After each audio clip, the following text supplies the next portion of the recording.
um Valentim, que fim, pena, em Minas. Que perda. Mas vamos.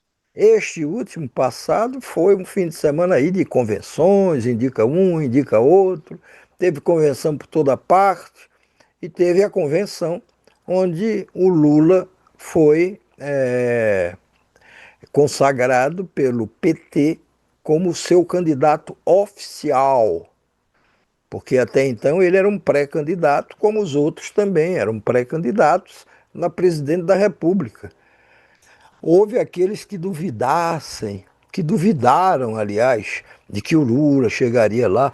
Não faz muito tempo, não faz muito tempo eu ainda lia isso. Não, olhe, pode ser que não, quem sabe ele não renuncia à candidatura.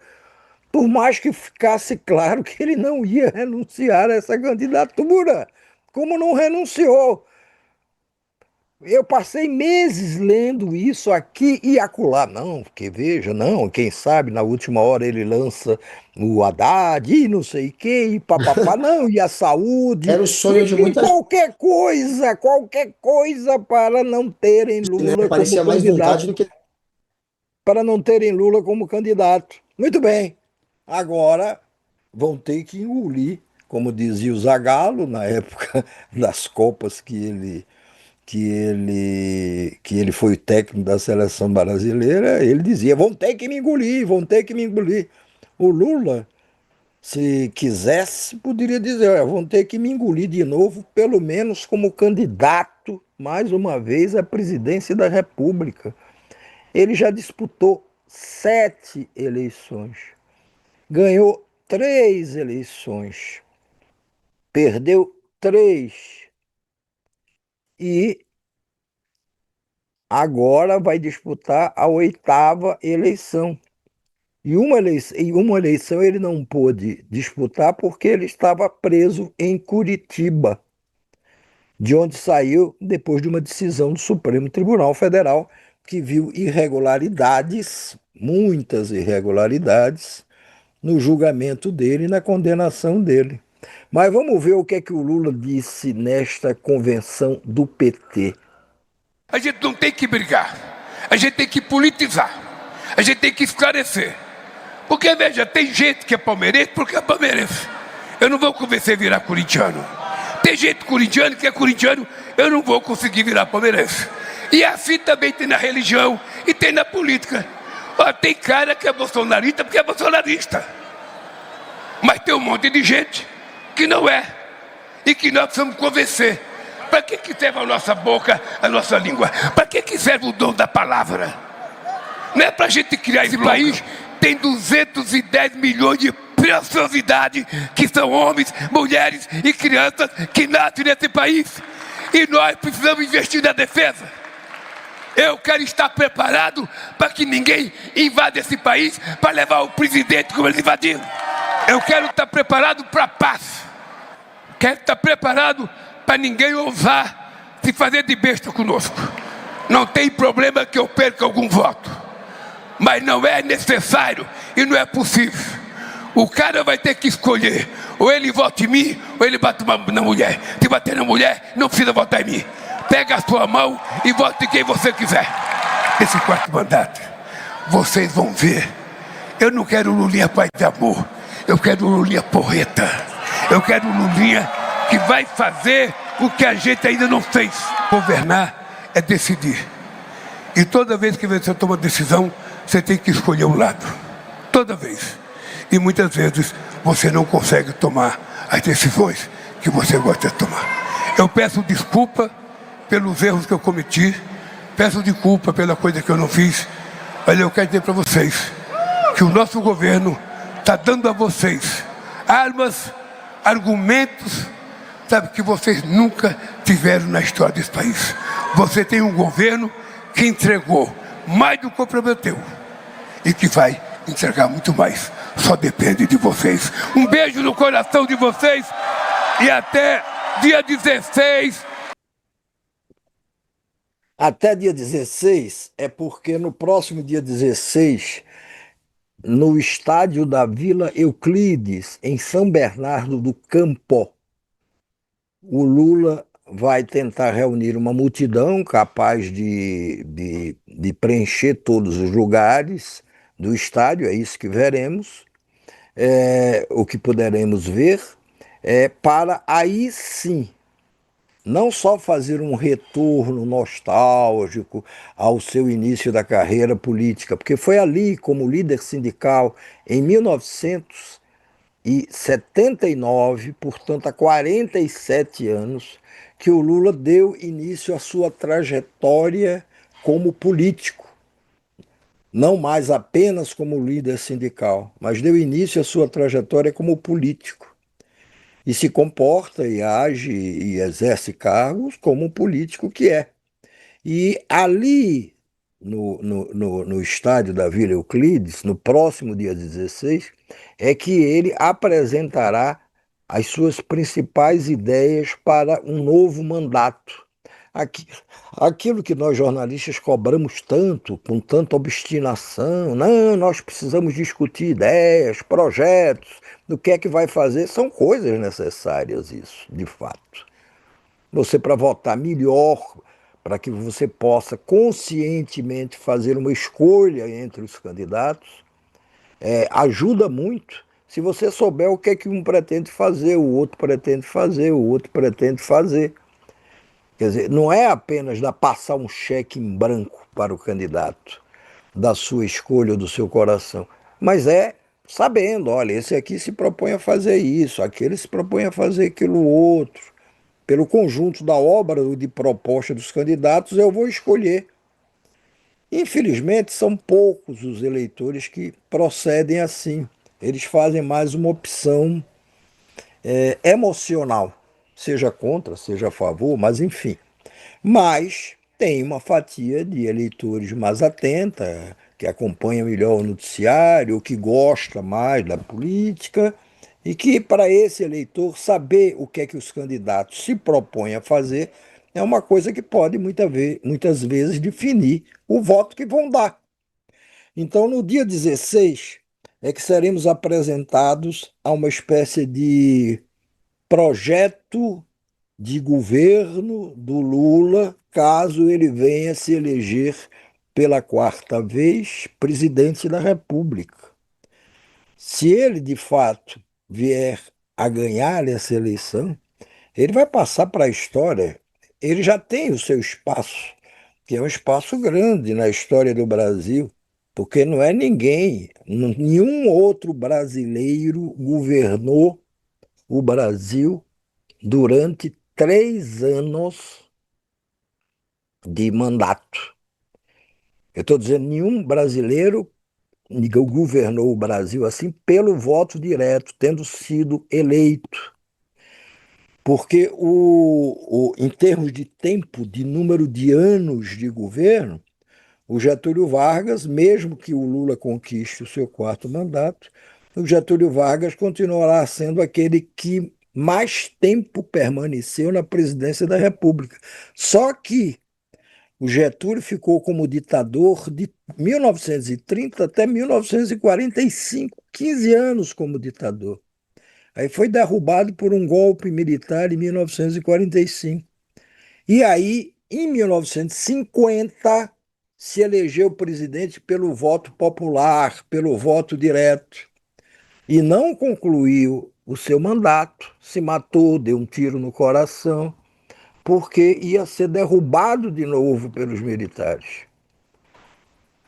O Lula já é hoje o brasileiro que mais tempo, pelo voto direto, governou o país. Poderá acrescentar a isso, caso se reeleja, mais 4 anos. E aí é o que se diz, haverá, a partir de 2030, uma mudança geracional. Essa expressão está sendo muito usada ultimamente por muitos analistas da política, porque será a próxima eleição, a de 2030, a única que o Lula não poderá disputar mais. Não só por causa da idade avançada, ele hoje já tem 80 anos de idade, mas porque a lei não permite que você se o governo 3 vezes reeleja pela seguidas.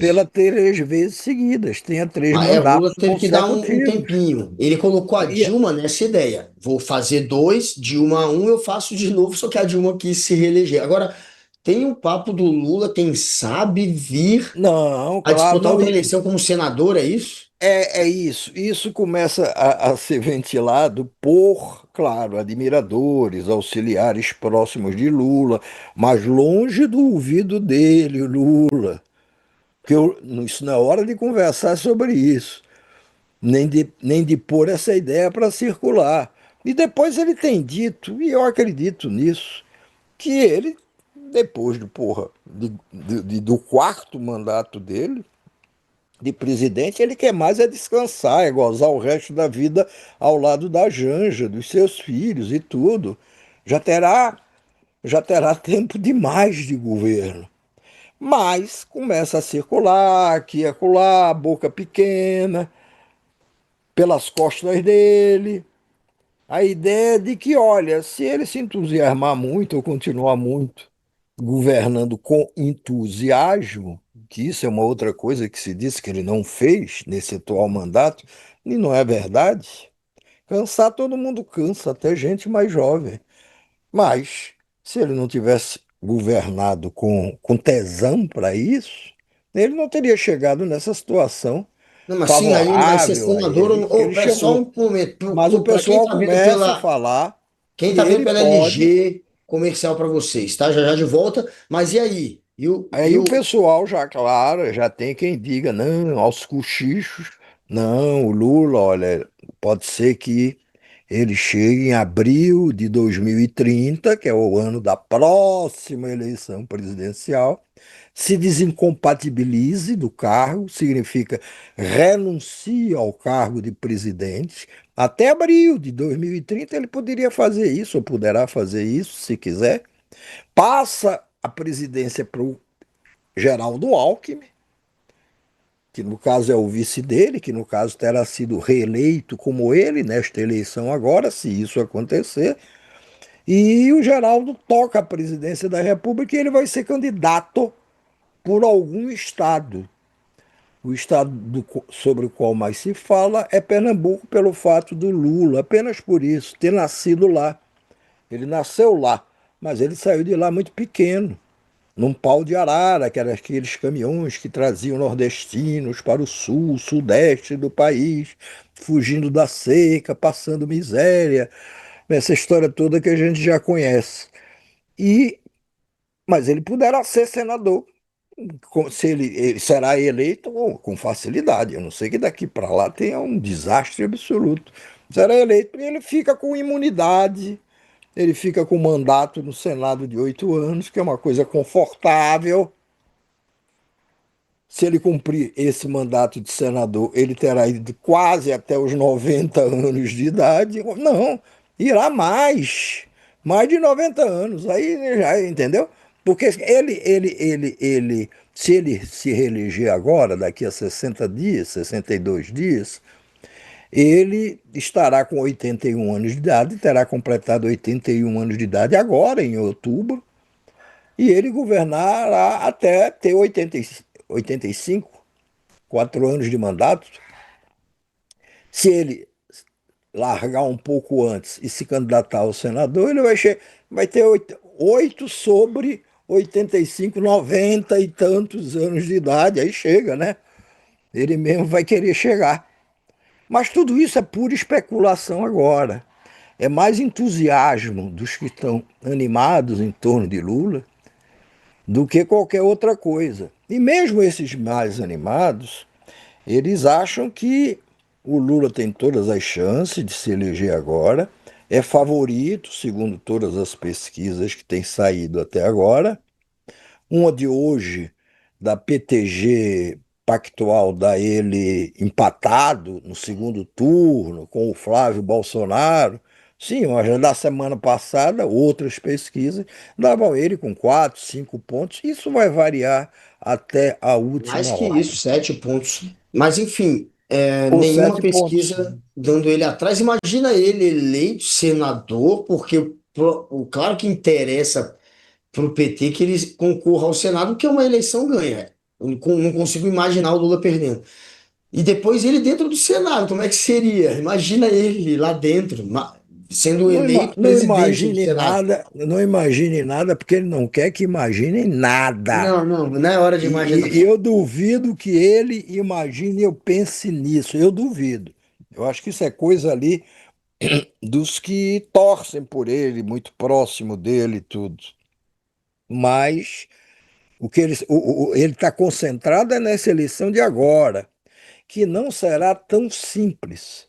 O grande desafio que ele tem pela frente, isso ele também não fala muito, mas já fala ali a miúde, ali no para um ou mais íntimo, é o seguinte: o grande desafio dele é tentar liquidar essa eleição, esta agora, no primeiro turno. Porque Lula nunca se elegeu presidente da República no primeiro turno. Ele já perdeu duas eleições presidenciais para Fernando Henrique Cardoso, ex-presidente, no primeiro turno. A primeira eleição de 94 não existia não existia reeleição. O Fernando ganhou do Lula no primeiro turno e ganhou no segundo turno. O grande eleitor do Fernando Henrique Cardoso foi o Plano Real, aquele que reduziu a inflação brutalmente. Teve um momento Pois é. ali do governo em que um dólar equivalia a um real. Depois aí foram desvalorizando a moeda, etc e tal. O real foi se desvalorizando. Mas ele perdeu duas vezes no primeiro turno. Mas por muitos E anos a ele gente pôde se nunca. iludir E, e e achar que das tinha um poder três de compra de um americano. E das três Depois vezes que ele se desvalorizou. ele... E das três vezes que ele se elegeu presidente da República, 2002, 2006 e 2022, ele se elegeu no segundo turno. E essa de 2022 foi a mais apertada de todas as eleições presidenciais que nós já tivemos depois do fim da ditadura Mas em já que você está falando do 1985. Flávio e da eleição